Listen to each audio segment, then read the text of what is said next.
Merci de nous accueillir chez vous. Vous suivez Yegle TV, le journal. Les responsables de l'opposition sénégalaise au chevet de Khalifa Sall à Rebeuss, selon Bougane Gueye Dany, l'heure est à l'union pour déraciner Macky Sall. En l'absence du PDS à la présidentielle de février prochain, Maître Madické Niang espère compter sur l'électorat de son ancienne formation politique, même s'il estime toujours être militant de ce parti. Aïssata Tall Sall rejoint Macky Sall après avoir consulté sa base à l'unanimité. L'édile de Podor et ses militants ont décidé de soutenir le candidat Macky Sall. Déclaration faite cet après-midi devant la presse. Voici pour le sommaire, le développement dans un instant. L'opposition était au chevet de Khalifa Sall cet après-midi, occasion pour eux de lui témoigner leur solidarité tout en soulignant que si une fois ils accéderont au pouvoir, Khalifa sera libre dès les premières minutes qui surviendront.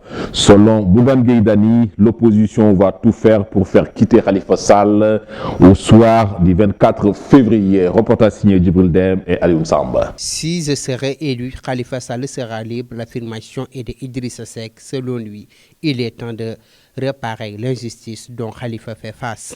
Quand je serai président, je viendrai le prendre ici. Même son de cloche pour Maître Madické Niang. On est ensemble, on n'est pas ensemble, quel que soit le schéma. Si Dieu décide que c'est Madické Niang qui va diriger demain le Sénégal, ma priorité sera de réparer l'injustice dont il est victime.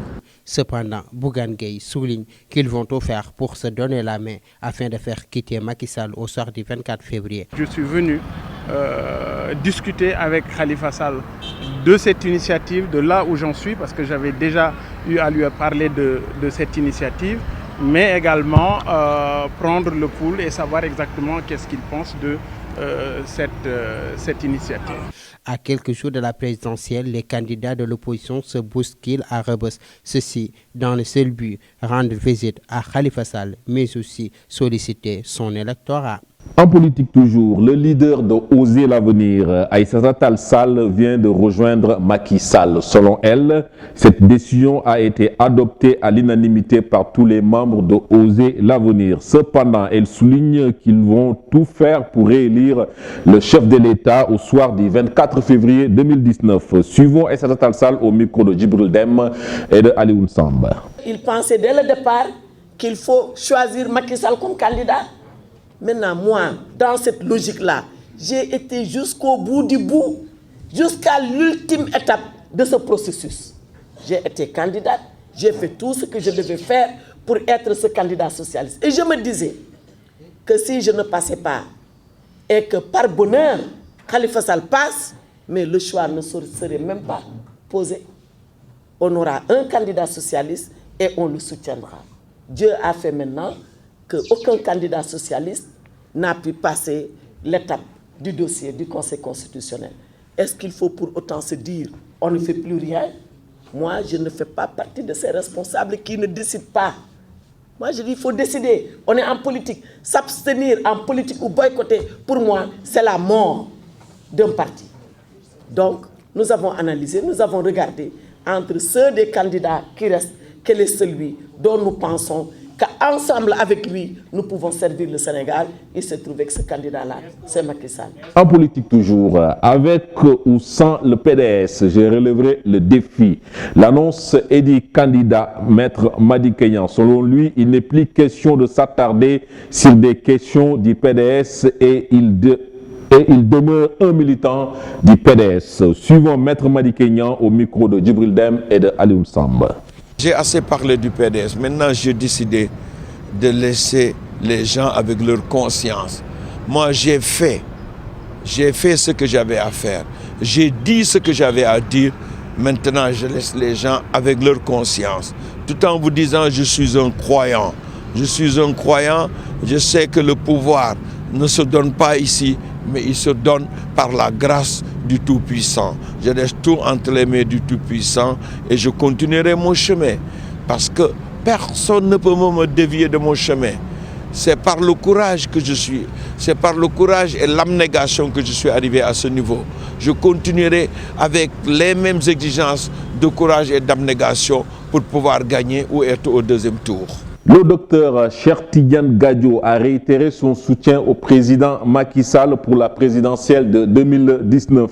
Après un moment de divergence, les deux se sont retrouvés et unis dans l'intérêt du peuple. Pour le président du MPCL, Louis Jotna, il n'y a pas photo entre le président Macky Sall et les autres candidats. C'est un reportage signé Bintou Louma. C'est dans une salle de l'unité africaine du CICES archi-comble que le président du mouvement panafricain et citoyen MPCL Louis Jotna a investi et renouvelé sa confiance au président sortant Macky Sall. Nous avons, par une déclaration publique faite le 20 octobre dernier, de l'année dernière, déjà annoncé notre position après un long processus de consultation interne et externe avec des amis qui ne sont pas forcément de notre mouvement. Nous avons pris la décision historique de soutenir le candidat Macky Sall. Nous l'avons fait parce que pour nous, il est hors de question, si nous ne réunissons pas les conditions pour présenter notre propre candidature, il est hors de question de rester à la maison. Parce que ce n'est pas notre candidature qui détermine le futur du Sénégal, c'est la décision collective du peuple sénégalais par rapport à son destin qui est importante. Et nous avons pensé qu'aucun citoyen n'a le droit à l'abstention. Nous devons prendre position. Et chacun d'entre nous peut se déterminer librement sans être accusé ou insulté d'avoir monnayé sa position. Nous n'avons discuté aucune compensation financière avec le président Macky Sall ou avec qui que ce soit. Nous n'avons posé aucune condition de strapotin qui nous serait réservée. Nous avons dit nous plongeons, nous allons pour le Sénégal. Nous ne nous sommes fondus dans aucun autre parti ou aucun autre mouvement. Nous gardons notre identité propre. Nous avons développé des plages de convergence avec le président Macky Sall, comme on avait développé des plages de convergence avec notre sœur Fatou Sahar à l'époque, avec notre frère Moustapha Gueye, maire de Sokone. Et ces plages de convergence, il s'agit maintenant de les concrétiser dans l'intérêt bien compris du Sénégal et de l'Afrique. Le bilan de Macky Sall a encore séduit. Cheikh Tidiane Gadio estime que parmi les offres politiques existantes, celle du candidat de Benno Bokk Yakaar semble plus convenable et rassurante. Et je dois dire que le choix n'a été ni difficile ni pénible. Le Sénégal traverse des moments historiques importants. Il y a des défis, des challenges, nous le savons. Mais nous pensons que de ce qui était des offres politiques existantes, celle du président Macky Sall nous a semblé plus convenable, plus conforme à nos aspirations.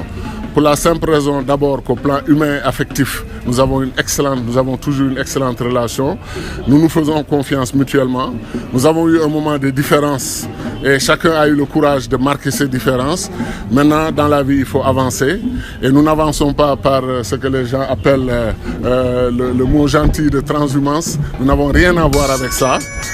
Nous avançons parce que nous pensons que ce pays a besoin de ses enfants. Macky Gadio, une alliance qui rassure pour un Sénégal émergent dans une Afrique unie, la conviction profonde du docteur Gadio.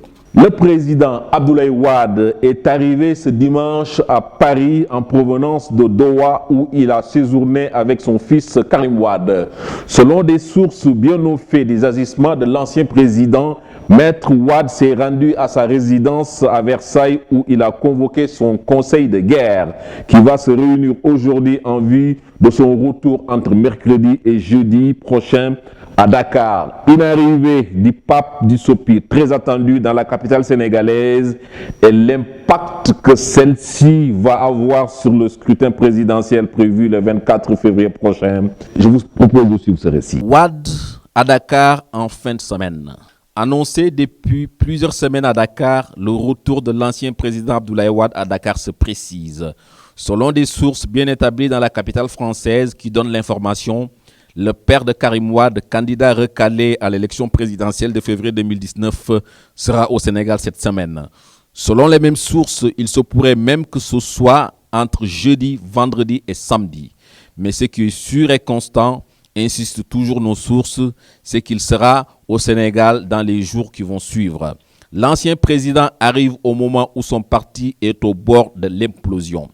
Dernièrement encore, Maître Moustapha Dieng, avocat du comité directeur et du secrétariat national du PDS et responsable politique à Guédiawaye, a décidé de lui tourner le dos, même s'il dit rester toujours dans le parti. L'avocat soutient désormais Macky Sall et explique qu'il ne peut pas soutenir Idrissa Seck parce que ce dernier a toujours combattu le PDS. À l'instar de Maître Moustapha Dieng, Ahmed Fall Braya, révèle les sources, a également tourné le dos à Abdoulaye Wade. Ce après qu'il a longuement tergiversé, l'opérateur économique a décidé d'apporter son soutien à Macky Sall et dû l'assumer entièrement. Candidat à la présidentielle, Maître Madi Kenya a accordé une grande interview à un organe de la place, soutenant être capable d'incarner la vision de son mentor Abdoulaye Wade. Il dit compter sur l'électorat du PDS qui devrait naturellement le soutenir. Quoi qu'il en soit, avec l'arrivée imminente du pape Dissopi à Dakar, peut-on s'attendre à un quelconque apport de l'ancien président pour influencer le processus électoral et particulièrement le scrutin présidentiel en l'absence de son fils candidat recalé? Tout compte fait, les jours à venir vont nous édifier. À moins d'une semaine du démarrage officiel de la campagne pour la présidentielle du 24 février prochain, le règne de la terreur prend progressivement forme avec des actes de violence qui se répètent dans le sillage des cortèges et des meetings électoraux.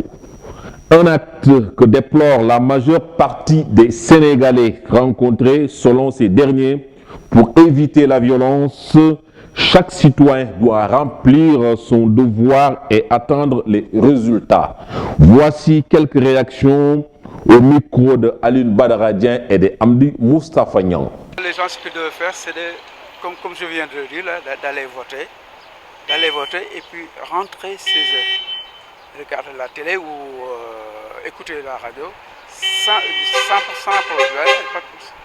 Si tout le monde, au moins 80% des Sénégalais faisaient ça, il n'y aurait pas de problème. Mais bon, c'est ça. Il y a trop d'embouteillages, il y a trop de violence, alors que ça, j'espère que ce n'est pas l'appel, quoi. Parce que dans les rues, même tu vois les policiers et les gendarmes partout. Comme on est dans un pays qui est en mouvement de guerre, alors que je vois que ce pays-là, c'est un pays de teranga, tout ça, ça ne doit pas être quoi. On doit éviter ça, vraiment. Dernier acte de cette édition, la page internationale. La page internationale cap sur le pays de la lagune ébriée. En Côte d'Ivoire, depuis des semaines, des rumeurs de démission du président de l'Assemblée nationale courent. Ce lundi 28 janvier, au matin, dans une déclaration lapidaire à l'occasion des vœux à la presse, le président Alassane Ouattara a clarifié les choses. Guillaume Soro démissionnera en février. C'est entendu, c'est acté. Face à la presse réunie pour les vœux de la nouvelle année, le président a clos la rencontre en répondant à cette question d'un journaliste. Les rumeurs sur la démission du président de l'Assemblée nationale, Guillaume Soro, couraient depuis des jours, voire des semaines à Abidjan. Au Burkina Faso, au moins 4 soldats burkinabés ont été tués ce 28 janvier dans une attaque à Nassoumbou, dans le nord du Burkina. Un groupe d'individus a lancé une attaque contre le poste militaire de Nassoumbou dans la province du Soum, à une trentaine de kilomètres à la frontière malienne, tôt ce matin, lundi 28 janvier. En RDC, ce lundi, c'est jour d'installation des nouveaux députés élus le 30 décembre dernier. Parmi les 500 députés, une majorité, plus de 330, est acquis au camp sortant de Joseph Kabila. La coalition qui a soutenu le président Félix Tshisekedi est minoritaire dans cette nouvelle assemblée. Les nouveaux élus ont assisté à la première plénière dirigée par un bureau provisoire. Sur les 485 députés nationaux attendus à l'ouverture de cette session, 430 députés étaient présents à l'hémicycle du Palais du Peuple. Dans cette Assemblée nationale dominée numériquement par le Front commun pour le Congo, la plateforme de Joseph Kabila, c'est un proche de l'opposant Moïse Katumbi et de Martin Fayoulou qui va diriger le bureau provisoire. Enfin, en France, pour terminer, l'ancien président François Hollande a été entendu par la justice française dans l'affaire des 2 journalistes de RFI assassinés au Mali. Le 2 novembre 2013, Ghislaine Dupont et Claude Verlon avaient été tués juste après leur enlèvement à Kidal, dans le nord du pays. Selon l'agence France Presse, l'ex-chef de l'État français a donc été entendu comme témoin par le juge chargé de l'affaire, tout comme l'ex-directeur de la Direction générale de la sécurité extérieure. C'est la première fois que ces personnalités sont entendues depuis le début de l'affaire. François Hollande a été entendu par le juge le 11 janvier. Quant à l'ancien chef des services secrets, Bernard Bajolet, il a été reçu par le juge le 10 décembre dernier. Ça n'est tout pour cette édition. Merci de nous avoir suivis. Excellente soirée.